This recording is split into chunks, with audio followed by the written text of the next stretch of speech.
రాజ్యాంగబద్ధమైనటువంటి CBI, ED లాంటి వాళ్ళను కూడా అరెస్ట్ చేసి జైల్లో పెట్టేస్తుంది మమతా బెనర్జీ. ఆవిడికి రాజ్యాంగంతో సంబంధం లేదు. హోంమంత్రినైనా సరే అడ్డుకుంటది, ప్రధానమంత్రినైనా అడ్డుకుంటది, రాష్ట్రపతిని సైతం మార్చేస్తుంది ఒక ప్లేస్లో నువ్వు పెట్టడానికి వీల్లేదని చెప్పి. అంత రాజ్యాంగ అతీత శక్తిగా వివరించిన ఆవిడే ఇప్పుడు ఆ, ఏది ఆ, ఒక మొహమాటపు ఏడుపులు ఏడుస్తోందనాలా, నాటకపు ఏడుపులు ఏడుస్తోందనాలా. ఆమెని అపరిమితంగా వెనకసుకొచ్చే మహువా మొయిత్ర, ఈమెకి రాజ్యాంగం పనికిరాదు అనుకుంటా. కోర్టులు ఇప్పటికీ 8 సార్లు సమన్లు చేసినాయి ఈవిడ దేశానికి వ్యతిరేకంగా చేసిన వ్యాఖ్యల మీద నమోదైన కేసు మీద. అస్సలు పట్టించుకోలేదు.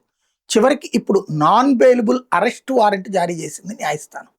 మళ్ళీ ఇప్పుడు దీని మీద హైకోర్టు నుంచి సుప్రీంకోర్టుకి వెళ్ళడానికి రెడీలో ఉంది తప్పించి కేసును ఎదుర్కోవడానికి సిద్ధంగా లేదు.